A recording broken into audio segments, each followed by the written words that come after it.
Encerrando a nossa visita à nossa obra nesta primeira aula, a gente tem a parte da cobertura. A cobertura a gente já viu internamente, né, sobre a estrutura metálica que ela apoia, sobre as lâminas de isolamento térmico e acústico de madeira, né. Aquilo não é madeira, aquilo é OSB, é uma resina compensada e prensada, mas é uma espécie de madeira que tem essa função de isolamento térmico e acústico. E agora a gente vai finalizar olhando na parte externa da nossa obra a cobertura por fora.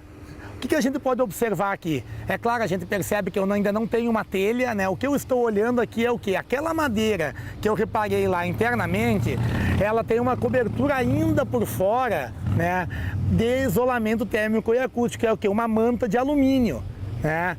Essa manta de alumínio que vocês podem enxergar ali, ela tem exatamente essa função de reforçando com aquela madeira OSB o isolamento térmico e acústico, e eu também tenho uma uniformidade de superfície dessa manta. Vocês podem perceber que ela é colada na divisa entre elas.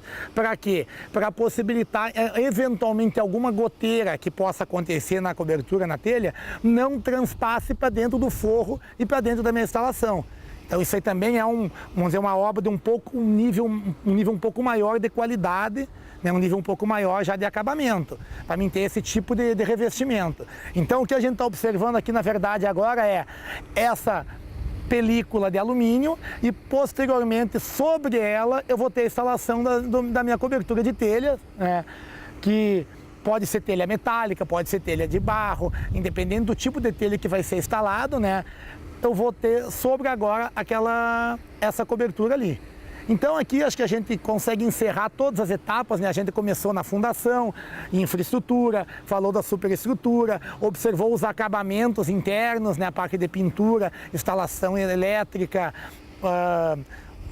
alguns outros tipos de atividades que a gente pode observar, né? Aqui a gente pode observar ainda as esquadrias que eu não comentei antes, que não foram instaladas ainda, né? Então eu continuo com esses vãos vazios. Vocês podem observar ali embaixo, como lá em cima, onde estão os andaimes, eu tenho vãos vazios onde vai ser instaladas as minhas esquadrias. É claro que aqui, por ser uma característica de capela, vão ser esquadrias um pouco diferenciadas, porque a parte estética, claro, é fundamental para a constituição da minha edificação.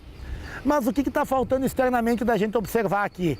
As esquadrias a ser instaladas e a minha cobertura. Então, externamente, a minha obra está praticamente concluída. A gente percebeu que ainda tem alguns serviços internos, mas essa obra está em fase do que a gente chama de acabamento. Ou seja, é uma obra que logo estará pronta para uso, né, e pronto para o seu destino final. A nossa NR35 fala sobre os cuidados e as normas e os regimentos que eu tenho que ter para trabalho em altura. Como a gente já visualizou antes com aquele andaime individual, né, quando eu preciso fazer trabalhos a vários metros de altura, eu tenho que ter todo um sistema de segurança, de proteção. Eu preciso, né, o operário, o trabalhador tem que usar cintos adequados, ficar sempre preso na estrutura. São várias regras. E por que esse trabalho em altura às vezes acontece tanto ou mais em algum tipo de obra? Essa obra, como a gente verificou, eu já falei, é uma obra muito verticalizada. Então ela tem um pé direito muito alto.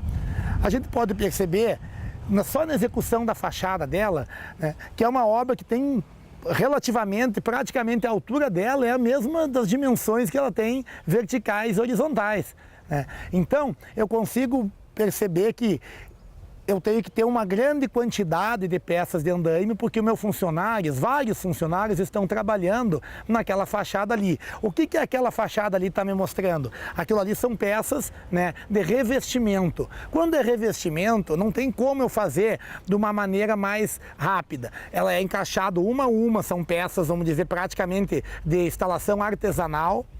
Então por isso que eu preciso ter aquela sequência de andaimes ali, com todas aquelas bandejas. Eu tenho funcionários que trabalharam ali em várias alturas, em várias situações durante a obra. Então eu tenho, por exemplo, esse tipo de andaime para fazer essa instalação de fachada. Eu tinha aquele tipo de andaime lá dentro interno, que era andaime que era móvel para fazer o quê? Para mim fazer instalação elétrica, para mim fazer algum tipo de pintura. E eu ainda tenho uma outra situação que a gente não pôde verificar explicar hoje, mas vocês perceberam lá dentro que eu tinha alguns vazios na estrutura que não estavam totalmente completos ainda com a minha cobertura. Para mim fazer a instalação, muitas vezes daquelas telhas lá, o meu funcionário trabalha por cima da cobertura.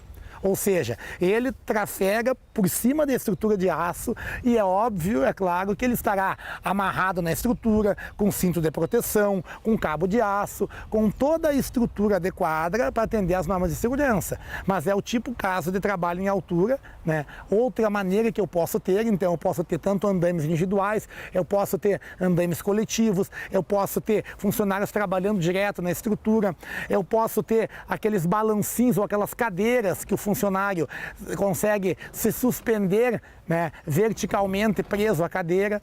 Então tem várias outras maneiras de trabalhar. Mas sempre lembrando, NR35 é a norma que nos diz todas as características e todos os cuidados que nós devemos ter. Porque trabalho em altura, pessoal, é uma coisa muito séria. É uma área que tem muitos riscos e muitos acidentes na construção civil. Então a gente tem que trabalhar sempre com muito cuidado e com muita precisão. Obrigado.